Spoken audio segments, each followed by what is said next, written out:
Chances are that you've never seen one of these. I've only seen this one in person. It's one that I've owned for about 30 years now. It's the Jerusalem Bible, but it's the Compact Reader's Edition. It's in black sheepskin, and it has a single ribbon marker, 3/8 of an inch wide, and as you can see, white headbands, gilt but not art gilt edges. I purchased this book at the Carpenter Christian Supply Store on 2205 Pacific Coast Highway in Lomita, California on the 18th of March 1985, and I paid $40 for it. I don't think the store is still there. I looked on Google Maps, and it appears that location is now occupied by an Ace Hardware. I paid $40. I checked with the ISBNs, and the book is selling at Amazon.com for about $1,141.41. But you don't have to pay that much, because I saw that one sold on eBay last year for about $60. Here's the box, or what remains of the box. Jerusalem Bible, Compact Reader's Edition, black sheepskin binding, and there is the ISBN. I will post that somewhere, either in the description or in a comment, so you can have it if you're interested. To give you a better sense for the size, here it is as compared with my Cameo, Cambridge Cameo, which also has the Apocrypha. It actually has a couple more books of the Apocrypha than the Jerusalem Bible does. So there they are side by side. Jerusalem Bible is thinner. It's not as wide, but they are roughly the same height. And of course the Cameo has art gilding, whereas the old Jerusalem Bible only has the gilt edges. Dimensions are 7 5/8 inches tall, 4 7/8 inches wide, and it is about 1 5/8 inches thick. It has, in the Old Testament, 46 books comprising 1,340 pages. In the New Testament, it has 27 books, 339 pages. Here's the table of contents. Page thickness is 29 micrometers, and on the basis of that, I estimate the paperweight to be 27 GSM. It's a book that must have been printed somewhere around circa 1980, somewhere between there and the year I bought it, which was 1985. So you should expect to see some print non-uniformity issues.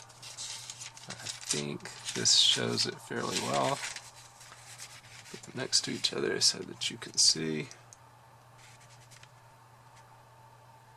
Page 301 on the right is much darker than page 299 on the left. It contains apocryphal books, as I mentioned. Most Protestant Bibles did too, in a different section, of course. In a Catholic Bible, they're interleaved with the canonical books. But most Protestant books also contained the apocryphal books until the early 1800s, the 19th century. It's probably a good thing in my mind that they don't now, because to make their thin lines, Bible publishers would have to make the paper even thinner than they do today. And of course, then to combat show-through, they would have to make the ink even lighter. Historically, the apocryphal books have sometimes been important. John Bunyan, in his Grace Abounding, talks about hearing a verse that greatly encouraged him and looking for a year to try to find it.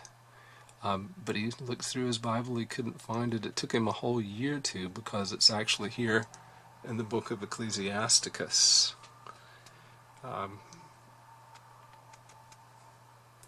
Chapter 2, verse 10. Look at the generations of old and see whoever trusted in the Lord and was put to shame. There are people who say that had it not been for this verse from the apocryphal scriptures, he never would have written Pilgrim's Progress. Perhaps the most famous aspect of this Bible is the fact that J.R.R. Tolkien was one of the editors, and Tolkien also translated the book of Jonah. Now, it was later edited, and Tolkien translated it from the French. There's some controversy about whether the Jerusalem Bible was translated entirely from the French, or whether the ancient languages were used at the beginning. At any rate, it appears that it was translated from the French and then adjusted to agree with the Hebrew. But Tolkien translated Jonah, we're fairly sure, from the French, and I found an online source that pointed me towards Jonah 2:7 as being a Tolkien-esque verse. And if you look at it, it really does read in a Tolkien-esque fashion. Let's see, is that focusing? It's focusing about there. The seaweed was wrapped round my head at the roots of the mountains. It does sound kind of Tolkien-esque to me. So you have an Old Testament which has apocryphal books buried in it. You have the New Testament, which is the same as the Protestant New Testament, and just about everyone else's New Testament. I think maybe the Ethiopians and the Copts have different New Testaments. At the back, we have, after the book of Revelation, we have a chronological table, which takes you through history. Where there's a divided kingdom, they break it into Israel and Judah. And then after the chronological table, measures and money. So there are no maps, and there is no concordance.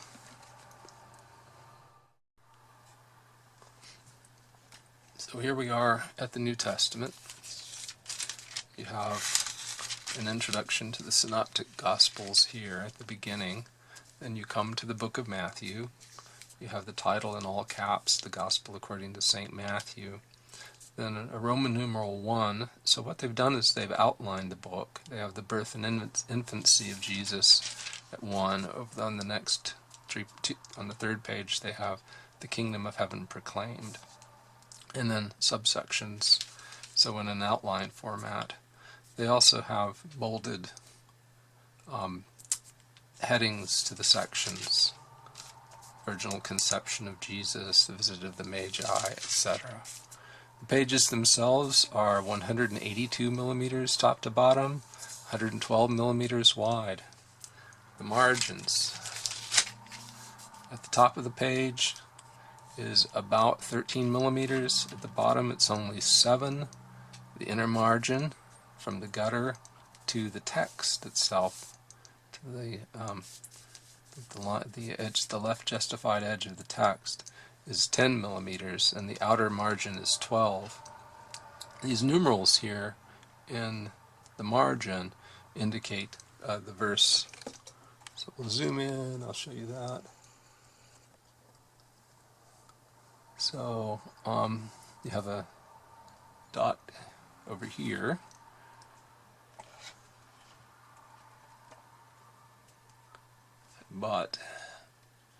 And that's the beginning of Matthew 6:6 there.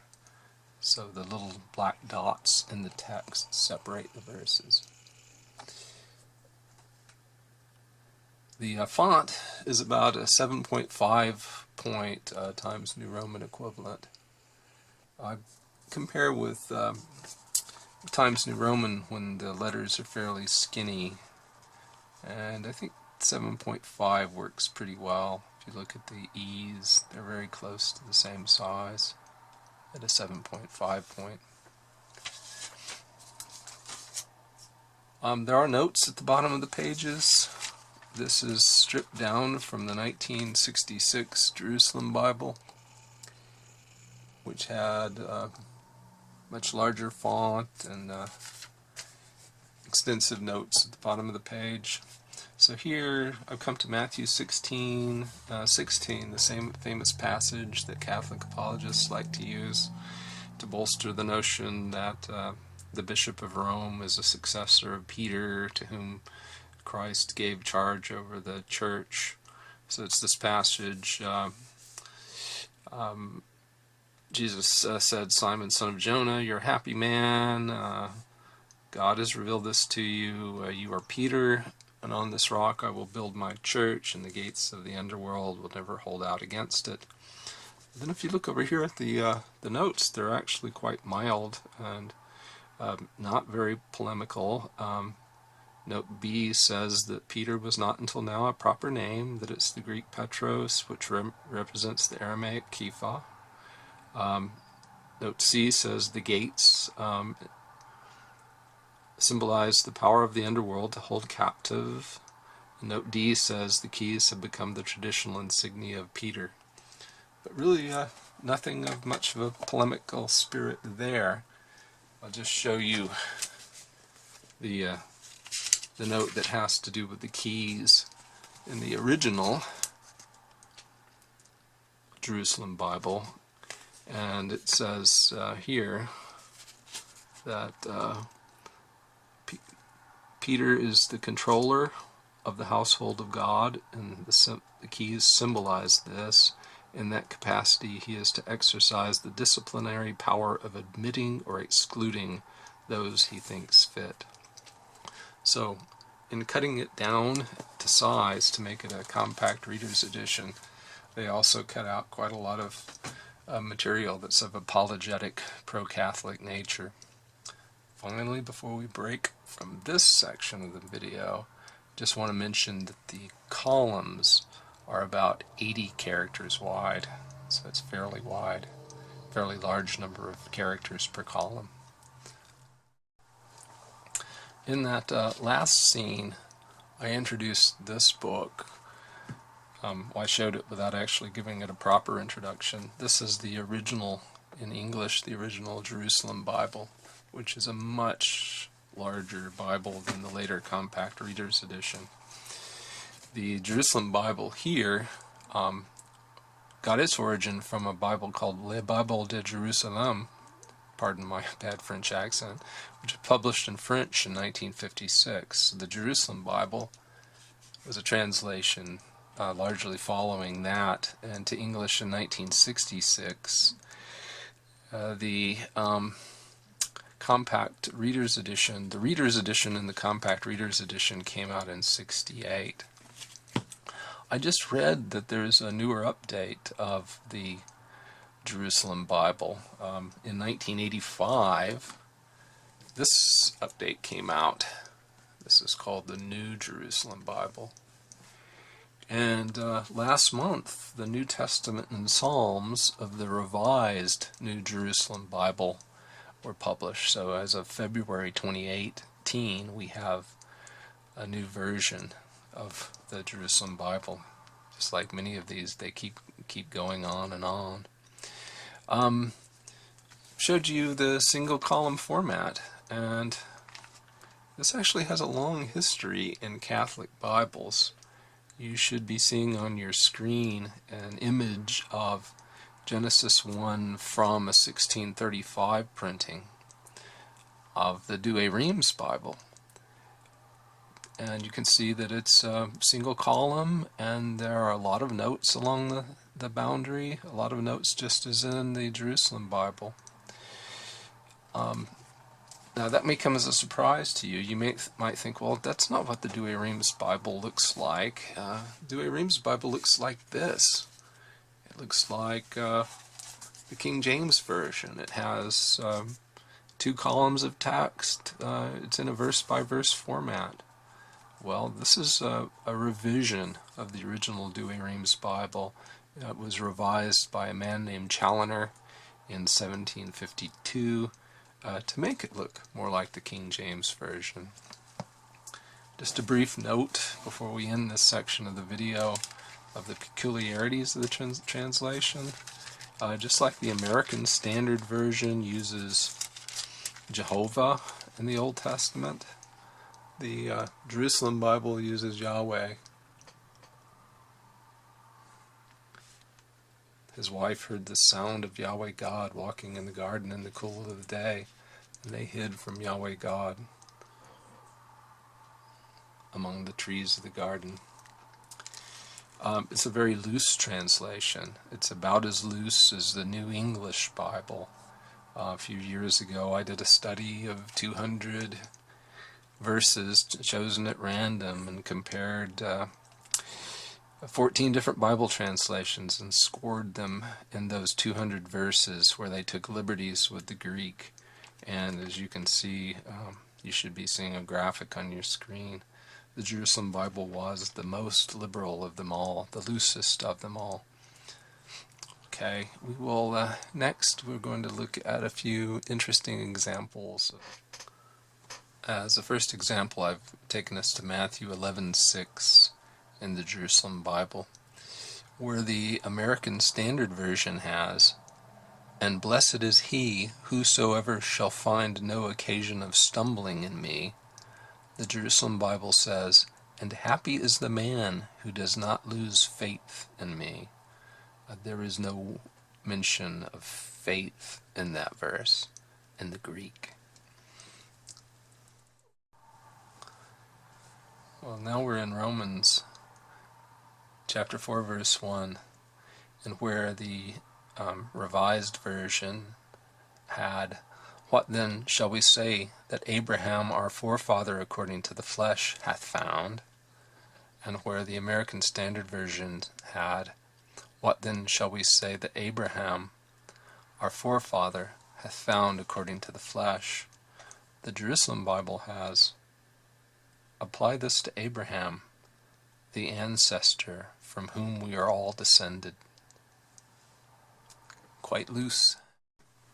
As a final example here, I've taken you to 1 Corinthians 12:13, which reads in the Jerusalem Bible, "In the one Spirit we were all baptized, Jews as well as Greeks."